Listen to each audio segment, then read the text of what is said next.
Today we're pulling back the curtain on one of the most complex and, most vital pieces of tech you own.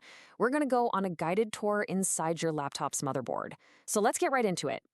I mean, have you ever actually looked at one? At first glance, it's just chaos, right? A total jumble of black squares and tiny silver lines.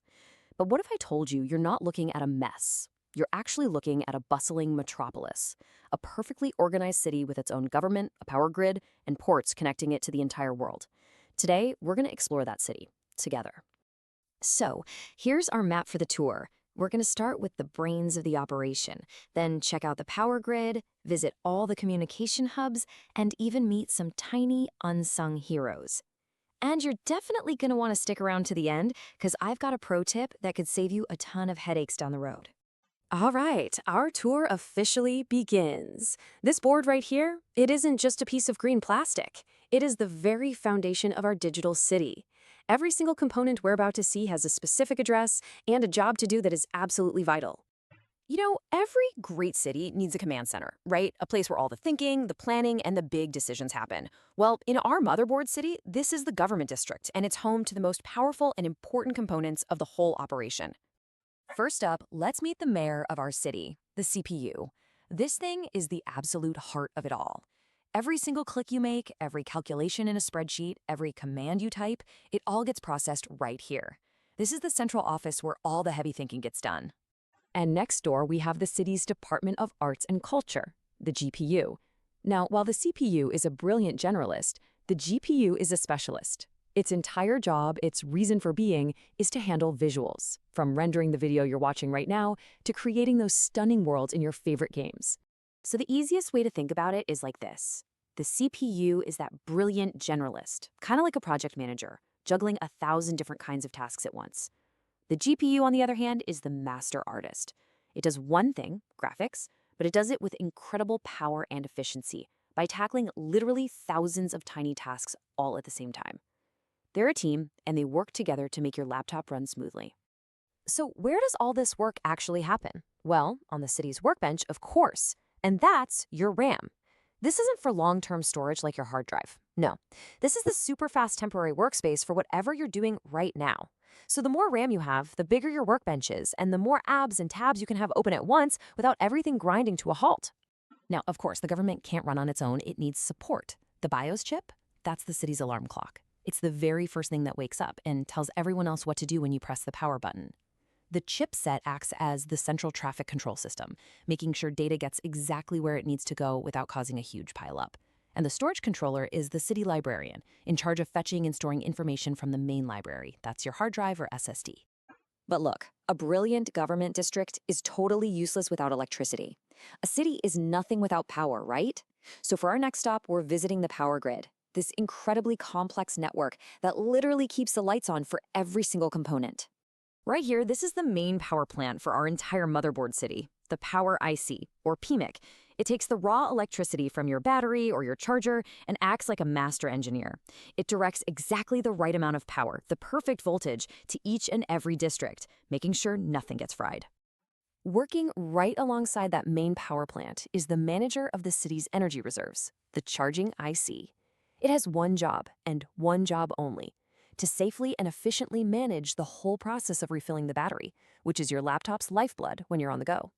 So check it out. Here's the journey that power takes. It flows in from the battery, right? Then it gets managed by our power plant and charging chips.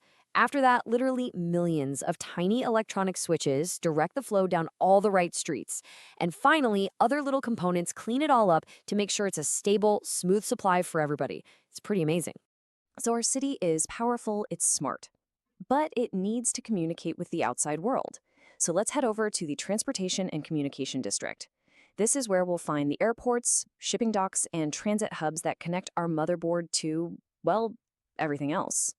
The Wi-Fi and Bluetooth module, that's the city's international airport, sending and receiving data packets through the air to the internet, your headphones, your mouse, you name it.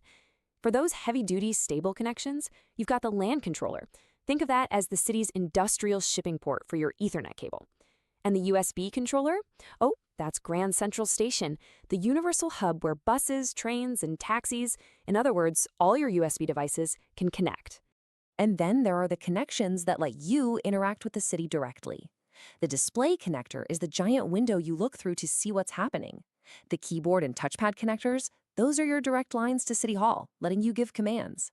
And the audio IC and camera connector, those are the city's ears and eyes.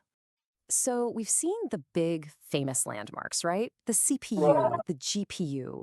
But now let's talk about the unsung heroes. We're talking about the millions of tiny components that are like the infrastructure workers, the road crews, the traffic cops. I'm telling you, the city would grind to a dead halt without them. Let me introduce you to the capacitor. You'll see hundreds, maybe thousands of these little guys. The best way to think of them is as tiny local water towers scattered all throughout the city. They store just a little bit of energy to make sure that even if there's a tiny dip in the main power supply, the voltage stays perfectly smooth and stable for all the important components nearby. And here we have the MOSFET. These are basically the city's traffic lights and light switches, and there are millions of them. They are incredibly fast, electronic switches that control exactly when and where power flows, turning circuits on and off thousands, even millions of times per second. It's just mind-boggling. And there are so many more. Resistors act like speed bumps for electricity, just to slow things down a bit. Diodes are literally one-way streets, making sure that electrical traffic only flows in the correct direction.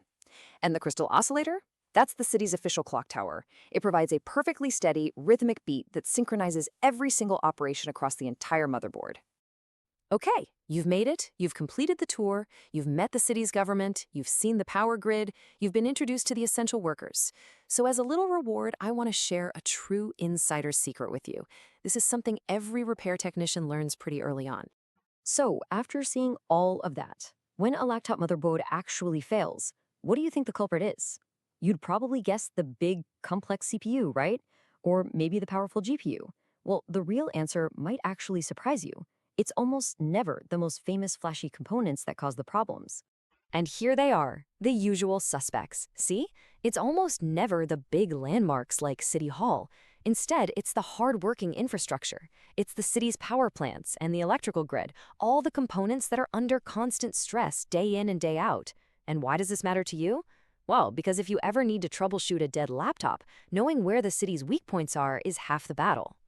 And that brings our little tour to a close. We've kind of demystified this complex city that lives inside your laptop. So the only real question left is, are you ready to take the next step? To go from being a tourist to a technician and learn how to truly understand and maybe even repair this incredible piece of engineering? Thanks for joining me today.